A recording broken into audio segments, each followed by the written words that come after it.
KSAL Yudo Margono sang Panglima Kapal Perang calon kuat Panglima TNI.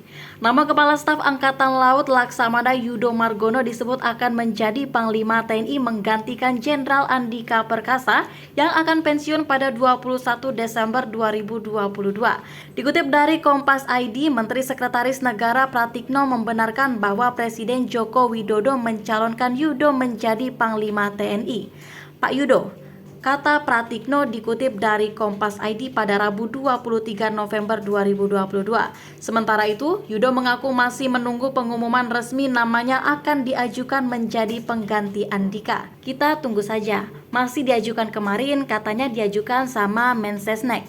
Kita tunggu saja tahap berikutnya, kata Yudo kepada awak media di Kabupaten Lebak, Provinsi Banten pada Kamis 24 November. Kendati demikian, Yudo mengaku tengah mempersiapkan diri untuk menghadapi tahap selanjutnya. Ia tengah bersiap untuk menghadapi fit and proper test yang akan dilaksanakan di DPR RI mendatang. Fit and proper test di Komisi 1 kita akan siapkan juga, tutur dia. Berikut rekam jejak Yudo sejak lulus dari Akademi Angkatan Laut 1988 hingga kini menjadi KSAL. Panglima Kapal Perang. Selepas lulus dari AAL pada 1988, pria kelahiran Madiun, Jawa Timur 26 November 1965 ini langsung akrab dengan dunia kapal perang. Pada tahun 1988, Yudo dipercaya menjadi asisten perwira Divisi Senjata Artileri Rudal di KRI Wilhelmus Zakaria Johannes 332. Setelah itu, Yudo ditunjuk menjadi Kepala Departemen Operasi KRI Ki Hajar Dewantara 364 dan Perwira Pelaksana KRI Fathahilah 361.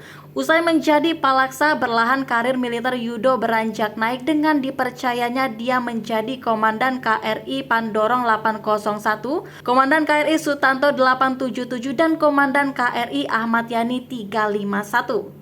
Tongkat Komando Lanal hingga KSAL. Setelah berpetualang bersama kapal perang, Yudo pun mendapat kesempatan untuk memegang tongkat komando di beberapa satuan. Pada 2004 hingga 2008, Yudo mengemban Komandan Pangkalan Angkatan Laut Tual dan Komandan Lanal Sorong pada 2008 hingga 2010. Setelahnya, ia kembali ke urusan kapal dengan menjadi Komandan Satuan Kapal Cepat Komando Armada Timur yang kini bernama Komando Armada 2 pada 2010 hingga 2011. Dan Satuan Kapal Eskorta Kuarmatim pada 2011 hingga 2012.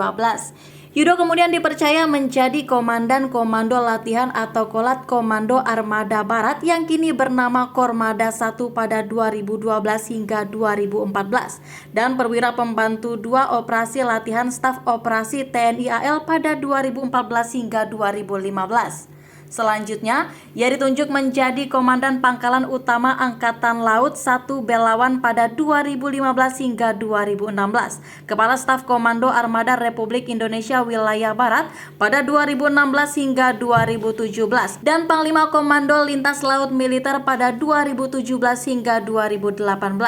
Karir militer Yudo pun terus meroket dengan menduduki beberapa jabatan strategis di lingkungan TNI AL, antara lain Panglima Komando Armada 1 2018 hingga 2019 dan Panglima Komando Gabungan Wilayah Pertahanan 1 pada 2019 hingga 2020. Saat menjabat Pangko Gapwilhan 1, nama Yudo kian akrab di telinga masyarakat dengan keterlibatannya secara langsung memantau kehadiran kapal-kapal nelayan Cina di Natuna, Kepulauan Riau pada 2020. Tak lama setelah permasalahan kapal Cina di Natuna, Yudo yang kala itu masih menyandang bintang 3 juga terlihat aktif dalam penanganan warga terkait COVID-19. Usai menjadi Pangko Gapwilhan 1, Yudo kemudian dilantik Presiden Joko Widodo menjadi KSAL pada 2020 hingga saat ini.